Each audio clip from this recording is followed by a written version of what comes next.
Selamat pagi dan salam sejahtera untuk kita semua. Segala puji dan syukur kita naikkan kehadirat Tuhan Yang Maha Kuasa. Atas berkat dan penyertaan-Nya lah kita dapat berjumpa kembali dalam pelajaran Bahasa Indonesia kelas 9 semester 1 bersama saya Cornelia Junia. Bagaimana kabar kalian hari ini? Semoga kalian dalam keadaan sehat dan masih semangat mengikuti pembelajaran pada pagi hari ini. Ini adalah pertemuan kedua kita di bab yang ketiga. Materi kita hari ini menelaah struktur dan aspek kebahasaan cerita pendek. Ada dua topik yang kita bahas pada hari ini. Yang pertama, struktur teks cerita pendek. Yang kedua, ciri kebahasaan teks cerita pendek. Tujuan pembelajaran kita pada pagi hari ini, yang pertama, siswa mampu menelaah struktur teks cerita pendek. Yang kedua, siswa mampu mengidentifikasi ciri kebahasaan teks cerita pendek. Baik, mari kita masuk di topik kita yang pertama, yaitu struktur teks cerita pendek. Untuk struktur teks cerpen ini ada 4 bagian. Yang pertama orientasi, yang kedua rangkaian peristiwa, yang ketiga komplikasi, dan yang keempat resolusi. Pada bagian orientasi ini adalah pada bagian awal cerita. Pada bagian awal cerita ini adalah tahap pengenalan tokoh, karakter, latar atau setting. Pada bagian orientasi ini berada di awal cerita, yaitu pada paragraf pertama, maksud Ibu. Pada paragraf pertama, karena dia berada paling awal. Yang kedua, rangkaian peristiwa. Rangkaian peristiwa ini ada di paragraf yang kedua dan seterusnya. Pada rangkaian peristiwa ini menceritakan detail peristiwa dalam cerita. Nanti ada muncul kejadian-kejadian yang tidak terduga pada rangkaian peristiwa. Dan yang ketiga, komplikasi. Komplikasi ini, pada bagian komplikasi ini akan mulai munculnya konflik. Naik hingga sampai pada klimaks, yaitu masalahnya memuncak dan pada akhirnya menurun dan menuju bagian resolusi. Pada bagian resolusi ini akan ditemukan solusi untuk masalah yang terjadi pada bagian komplikasi tadi dan sekaligus akhir cerita. Nah, untuk struktur teks cerpen hanya 4 saja, tetapi jika struktur fabel ditambahkan 1, yaitu koda. Koda itu berisi amanat, tetapi cerpen hanya 4 saja. Baik, kita lanjut ke ciri kebahasan teks cerpen. Yang pertama, sudut pandang. Sudut pandang sudah Ibu jelaskan di pertemuan sebelumnya. Sudut pandang yang digunakan di dalam cerpen ada 2. Yang pertama, sudut pandang orang pertama dan sudut pandang orang ketiga. Sudut pandang orang pertama menggunakan kata ganti aku, saya, ku, diriku. Sedangkan sudut pandang orang ketiga menggunakan kata ganti dia, ia, dirinya, beliau, atau nama orang. Nah, yang kedua, menggunakan dialog. Menggunakan dialog dan biasanya ditandai dengan tanda kutip 2 untuk menyatakan kalimat langsung, kalimat yang diucapkan secara langsung. Perbedaan cerpen dan drama. Jika drama hanya menggunakan tanda titik 2, setelah itu dialog. Tetapi jika cerpen pada bagian dialognya menggunakan tanda petik 2.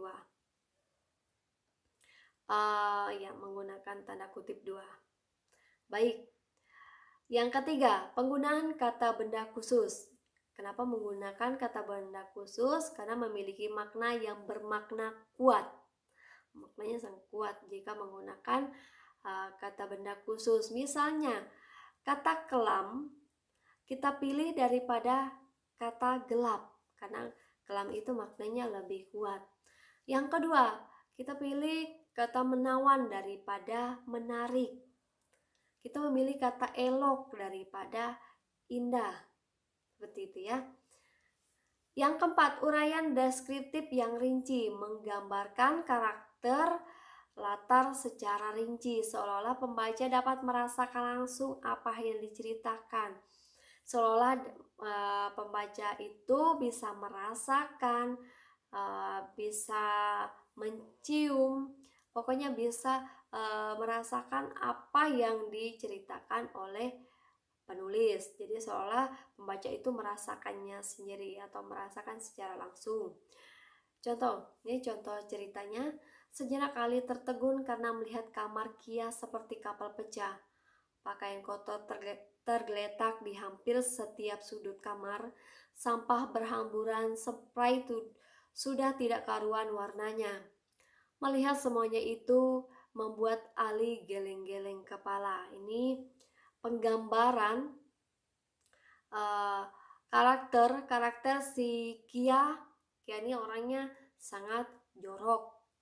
Terus penggambaran latar kondisi kamarnya sangat berantakan dengan pakaian yang berhamburan di mana-mana.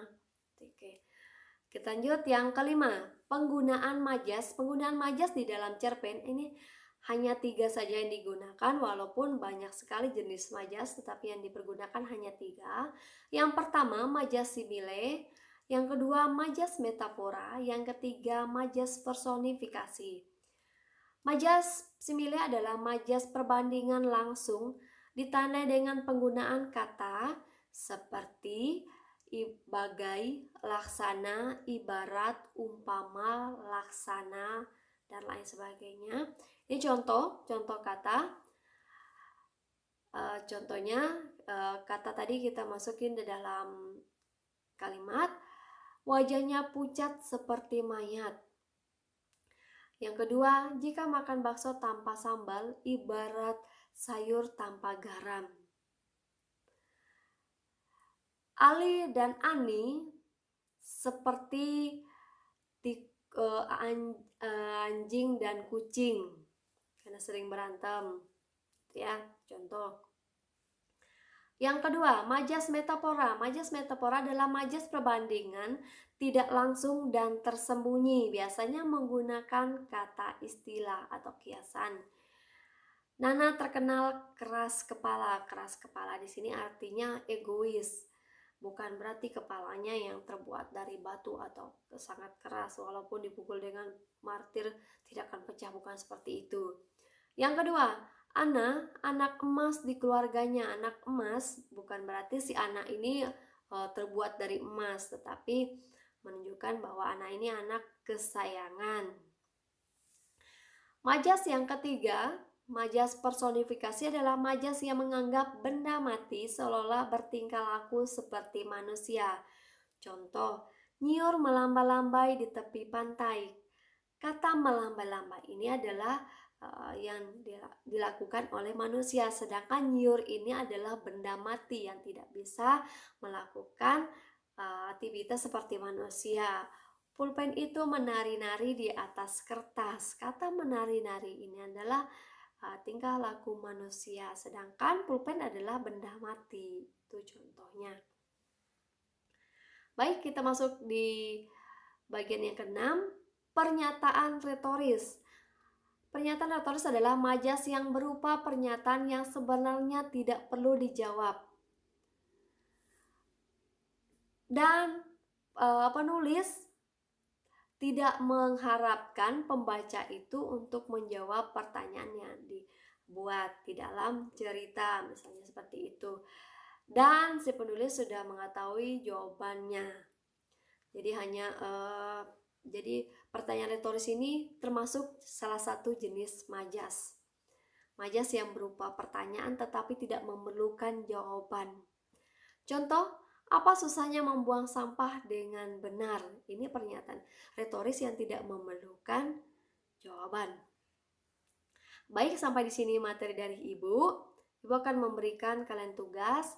Silakan kalian baca, kalian buka dulu LKS halaman 32 dan baca cerpen dengan judul Arin dan Mimpinya. Setelah itu, kalian kerjakan, ini ada 2 soal, ada 2 soal saja Ibu berikan. Nanti silakan kalian kerjakan. Yang pertama, sebutkan struktur dari cerita tersebut. Pada bagian orientasi itu, misalnya Ibu kasih jawabannya ya untuk bagian orientasi. Bagian orientasi itu terdapat di paragraf pertama.